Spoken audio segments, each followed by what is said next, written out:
They spoke of Rome as the cradle of civilization, the empire of marble, law, and light. But beneath the gilded statues and disciplined legions, something else moved, something older, something that whispered not in Latin, but in a tongue forgotten by time. The Eternal City was not built on virtue alone. It was erected atop the bones of rituals, shadows, and gods that predated the Forum. Before Romulus, before the she-wolf, before the Senate raised its first decree, there were sacrifices, offerings made in silence, and oaths sealed in blood beneath the earth. Deep beneath Rome's 7 hills, catacombs twist into impossible geometries. The known ones hold bones, memories, saints, but older tunnels descend further, into chambers untouched for millennia, spaces where walls breathe and time bends. In these forgotten depths, an ancient cult once thrived, the cult of the Eternal Shadow.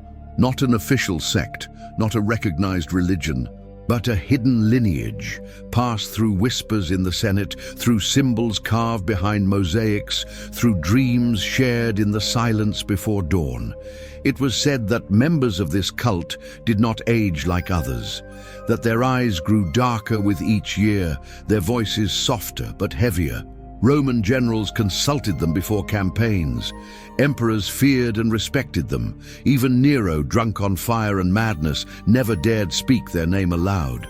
They believed in an entity not of heaven nor of Hades, but of the space between shadows, a force that existed where light failed.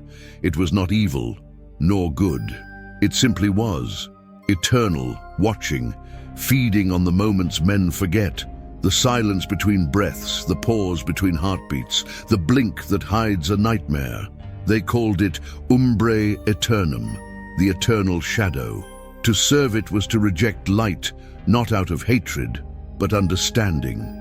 Light deceives, light fades, only shadow persists. Initiation into the cult was not public.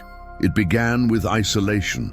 A candidate would be taken from society, stripped of name and status, and led into darkness, literal and spiritual. For 40 days, they would remain underground, in a chamber with no sound but their own heartbeat and the distant drip of water that never dried. Many went mad. Some emerged speaking in reversed Latin. A few came back blind, yet described visions no eye could witness. But those who succeeded were never the same. Their skin grew pale, as if light no longer recognized them. Their dreams turned vivid, violent, prophetic. They claimed to feel Rome itself, not as a city, but as a being, breathing, hungry, and it had chosen them. The cult infiltrated every level of society. Slaves passed messages between noble houses. Senators carried marks under their togas. Vestal virgins, guardians of Rome's sacred flame, were rumored to secretly kneel to the shadow before dawn. Even the Colosseum, that grand theater of death, was more than spectacle. Beneath its sands, beneath the roar of the crowds, rituals took place. Blood spilled not just for sport, but for offering. The cries of the dying were shaped into chants, and when the crowd roared, the cult listened for the one voice that did not belong, because sometimes the shadow spoke back. Temples above ground honored Jupiter and Mars, Venus and Diana, but below, hidden chambers bore different symbols. Spirals within spirals, eyes without pupils, mouths with no lips. One such chamber, discovered accidentally during subway construction in 1937, was sealed within hours. Workers who entered reported whispers in languages no one taught them. Equipment failed. Time skipped. One man exited 6 minutes after entering, claiming he had been inside for 3 days. The chamber was never reopened. What terrified the authorities was not what was found, but what was missing. No bodies, no artifacts, just a symbol on the floor, scorched into stone. A perfect circle filled with black ash that never cooled. The cult of the Eternal Shadow did not end with Rome's fall. It simply changed robes. When Christianity rose, they moved within its robes. When emperors were replaced by popes, they bowed, but only outwardly. Some say the cult now dwells beneath the Vatican, That hidden beneath St. Peter's Basilica is a corridor no map shows, a stairway that descends into lightless vastness. And at its end, the silence is so complete it becomes a voice. Others believe they moved east into Byzantium, then back west through secret societies, that the eye atop the pyramid is not watching for us, but watching through us. But the most disturbing stories come not from historians, but from people who live in Rome today. Tourists who vanish near the old aqueducts, night guards who quit after hearing footsteps behind walls, children who draw eyes in their sleep. Always the same, black, round, with a crack running through, and a recurring dream shared by people across continents. They walk through Rome at dusk. The city is empty. Statues turn their heads. The sky bleeds violet, and always they hear the same phrase, whispered in a voice both male and female, young and ancient: the shadow remembers. Science cannot explain the uniformity of the dream, nor why those who have it often wake up with dirt beneath their nails. The Eternal City never forgot its roots. Rome was not merely an empire of marble and empire. It was, and still is, a beacon for something older, something watching through the cracks in time, something that feeds on the secrets we bury beneath our cities, beneath our faith, beneath ourselves. The shadow was never banished. It waits, it listens, and it chooses. If you felt it, seen it in the corners of your vision, or heard your name whispered when no one was near, it may already know you. After all, Rome was called the Eternal City for a reason, not because it would never fall, but because some shadows never die. Rome's darkest secret was not the cult's existence, but its endurance. It survived the fall of empires, the rise of faiths, the shifting of ages. Every time Rome burned, it adapted. Every time Rome conquered, it seeded itself deeper into the blood of the world.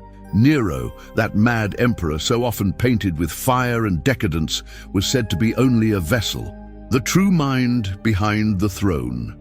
A circle of shadowed advisors who never showed their faces in the Senate. Men and women who moved silently through marble halls, speaking only at dusk, leaving no record, only results. When Nero watched the city burn, some say he didn't grieve. He listened to the voice rising from the flames, a voice only he and the cult could hear. Later, emperors tried to erase the cult. Domitian ordered the execution of all known practitioners. But within months, his food soured, his sleep vanished, and he was found dead, mouth open, eyes black, a spiral carved into the roof above his bed with no ladder or tool nearby. It wasn't just Rome. The cult spread with the legions. Wherever Roman boots marched, so did the shadow. Temples in Britain, amphitheaters in Gaul, bridges in Germania, all held signs if you knew where to look. Spirals under stones, eyes scratched into beams, words in reverse etched on shields. The rituals traveled too. In Ephesus, they built a chamber lined with mirrors that never reflected. In Carthage, a fountain where water ran black once a year, on a date unknown to the calendar. Even in Jerusalem, whispers tell of scrolls burned not because they challenged doctrine, but because they described voices from beneath the earth, offering knowledge for names. As Christianity spread, the cult did not resist. It shifted. It whispered in monasteries, danced behind stained glass, and inscribed its truths beneath altars. Monks in the 9th century wrote of dreams filled with burning arches and voices of children speaking in tongues. One abbey in France sealed its own catacombs after several friars vanished, leaving only melted candles arranged in perfect spirals on the floor. And in the Vatican itself, hidden beneath vaults and censored texts, there are letters. Letters never shown to the public.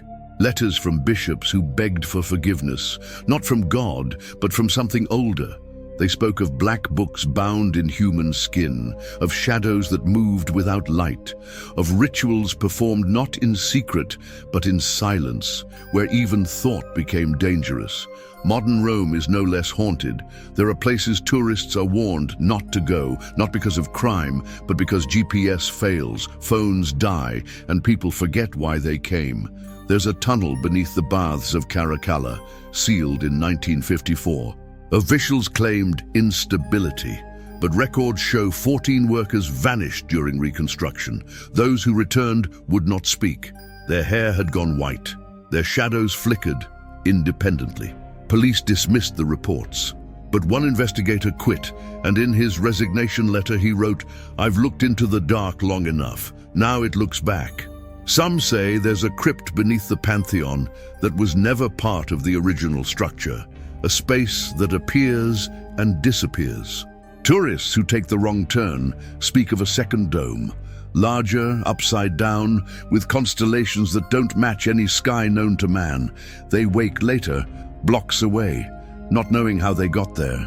Others report dreams after visiting the city, dreams not of Italy but of tunnels, spiral staircases, a voice guiding them downward, always downward, promising clarity, promising sight beyond sight, if they just let go. One man claimed to have brought something back from such a dream, a small stone, black, warm, always damp. He threw it into the Tiber. The river boiled where it sank. He died that night. And still the cult persists. They don't call themselves anything now. There's no need. The spiral is their symbol. The voice is their scripture. The shadow is their god. They move in art galleries, university departments, secretive government archives, anywhere knowledge is kept or suppressed. They do not recruit. They do not advertise. They wait. They wait for those who already feel it. The watchers, the ones who see things others ignore, the flicker in reflections, the second face in photos, the sense that something just left the room when you entered. They find those people, or rather, they already know who they are. Because the cult's greatest power is memory, not just their own, but yours. They remember what you forgot, the dreams you dismissed, the whispers you blamed on wind, the voice you heard as a child from beneath your bed. They know, because they were always there, waiting, watching, guiding. And if you've come this far, listened this long, stared into this spiral, then perhaps you were never outside the cult. Perhaps you were always one of them.